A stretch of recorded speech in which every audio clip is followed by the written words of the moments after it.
What is up, guys? As you just seen on that little nice little backdrop that I found, the Marvel Universe is indeed expanding. And this past Thursday, She Hulk started officially. The sitcom, the comedy, the dramedy, whatever you want to call it, the great first episode of She Hulk dropped on Disney Plus, and I want to talk about it. Now, you know how I do my reviews. I don't go in order. I just jump right in. I talked about what caught my eye, the good, the bad, So let's jump into it. So we started off the episode, and she's already She Hulk. That was a major plus for me. I remember sitting down, me and my wife, we watched these shows together. And the first thing that stood out to her is, oh, so she's already She Hulk. We're not going to get a long, drawn out origin story.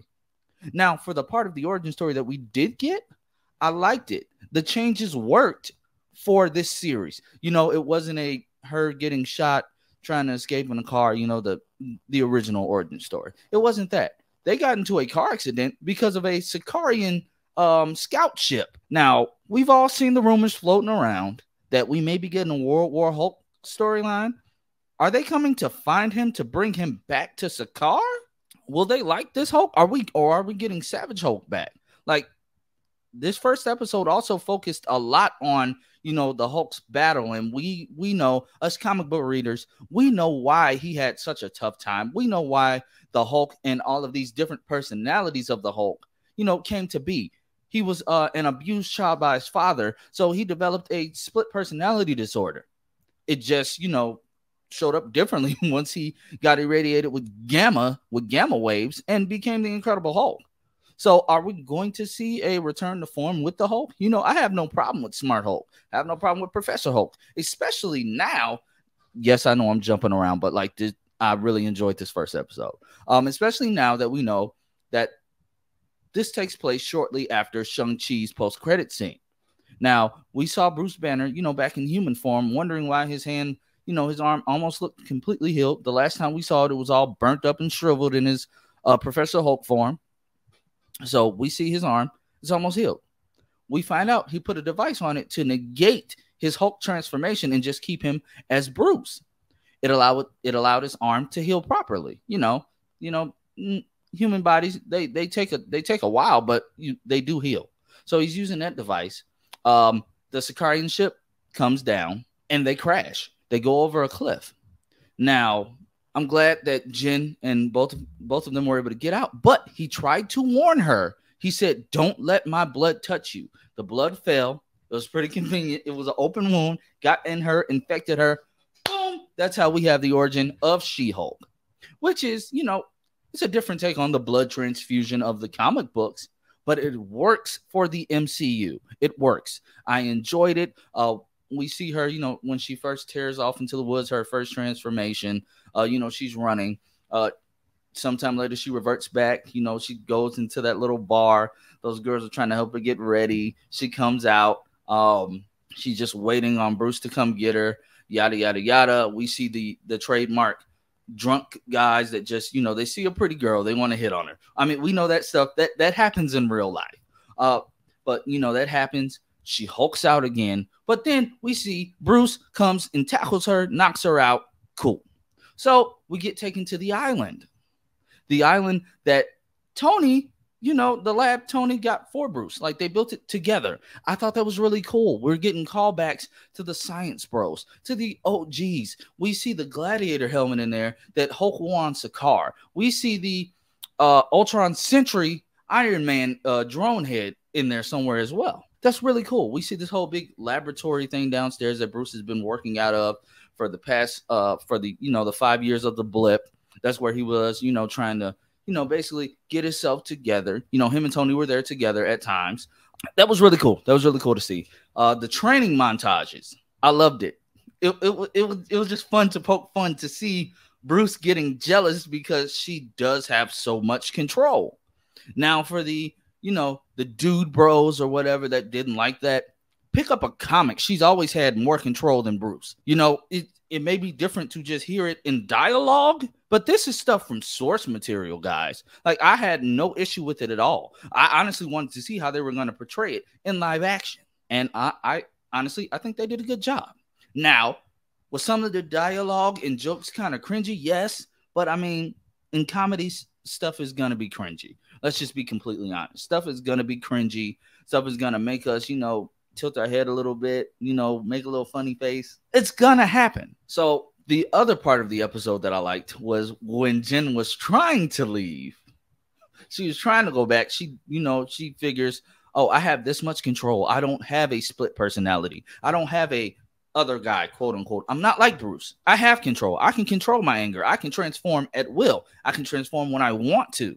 And to see that as well, let me interject, that was really cool. The special effects, everybody was judging based off of a trailer, an unfinished trailer. No trailer is ever finished when they drop the first one. We should know that already. That's like common sense 101. We should know that right off the bat. We should know that already. No trailer is ever 100% finished. To see the CGI on Bruce and on Jen, like, man, that looked amazing. And She-Hulk is gorgeous. I mean, she always has been. She always will be. It's a comic book thing. But transformation scenes with her, they were great. The fight scene between her and Bruce, I loved every minute of it. The return of the thunderclap, Jen learning how to do it, and that was kind of a throwback to when Thunderbolt Ross was, using the sonic cannons against Hulk in the 2008 film. That was cool to see. Bruce teaching her things, boulder tosses. Everybody saying that, oh, Hulk is so weak, yada, yada, yada. He tossed that boulder all the way into space. It probably landed on Sakaar with how hard he threw it. He was not trying to overpower and hurt his cousin. He wants to train her. He was training her.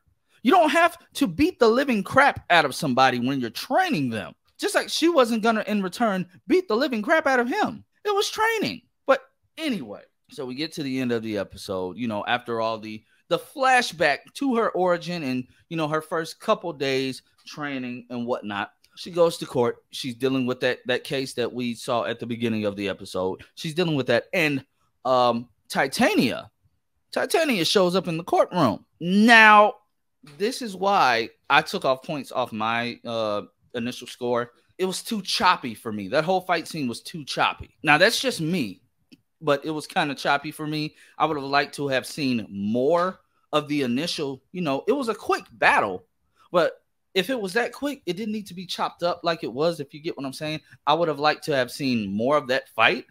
But, I mean, Jen is handling herself there. And, it's not she needed to be trained. No. You have brute Hulk strength and you have full control of your Hulk body. Like, you're still you. Anybody can throw a punch. Like, I thought that was really cool. I can't wait to see more of Titania. I already know they're gonna be brawling this entire first season, or if this is the only season, this entire run of the show, they're gonna be brawling the entire time. That was basically it. I can't wait to see more of Tatiana Maslany as this character. I can't wait to see her in films. No, I do not think that she's going to be taking the Hulk's place. I honestly think she will be used to reel the Hulk in, or at least, let me not say that because I don't want people to get the wrong idea. By reel the Hulk in, help keep him in check in case the Sakaarian thing does come back and he does lose control, because he's worked so hard to get to the place he is now. Because we know how the Hulk is. We know about Savage Hulk. We know about, it's a split personality. She still needs to meet the other guy. But right now, they're balanced. It's just Bruce. We don't know what's going to happen. We don't know. I honestly feel like this show is going to build upon that story arc as well, because we know about the whole thing with Universal and not giving Hulk a solo film. I think it's really stupid. It's really stupid. But that's how these studios and contracts, and that's how all that stuff works. There's nothing we can do about that. But maybe Disney can figure out a way to build upon Hulk's storyline as well as She-Hulk. We know he's going to be in more than just this episode. So I'm looking forward to that as well. But like I said, Tatiana Maslany, I'm looking forward to seeing her in other projects, in films, put her in an Avenger film. 2 Hulks are better than 1, and nobody can deny that. 2 Hulks are better than 1. So what did you guys think? My score is a 7.5 out of 10. I took off, some points just because of that little choppy in fight scene. But we did, however, get the answer to the question that we all were wondering all these years. Is Captain America a virgin? No, he's not. The girl from the USO tour that kind of looks like Star-Lord's mother, but is not Star-Lord's grandmother. It's just another girl. You know, Cap got the draws. Now, why she wanted to know that so badly, I don't know, but it's hilarious. So we got an answer to that. You know, that question we've been wondering for years, I guess. Cap is not a virgin, and you know, that made her happy to find out the truth. She played Bruce in that moment, though. It was hilarious. But like I said, my score is a 7.5 out of 10. But what did you guys think? What do you guys want to see from this series? Do you guys want to see her in more than just this show? Do you just not like it at all? Is it not your cup of tea? That's all right. If you've seen the pilot episode, I encourage you to at least watch one or two more because, well, they're only about 30 minutes, give or take. They're not long. But I encourage you to at least watch two more and give it a shot. Don't just judge it. Don't be like these dude bros that are like not even watching it and review bombing it. I think that's really dumb. That shows a level of immaturity that I think we should be past by now. But it is what it is. Hit that comment section down below. If you want to support the channel, until I get like super chats and stuff like that. If you want to support the channel, you can do that via Cash App. It's right there down on the bottom of the screen. Also, do what the little scrolly bar says. If you're not subscribed, subscribe. Hit that alert bell. If you're not following me on social media, my name is literally Lance Ringgold on Facebook, Instagram, Twitter. I have a Discord now. I think that's it. Yeah, that's it. Yeah, I just checked my handy dandy phone. But yeah, guys, I'll check you guys later. And you have a good rest of the day.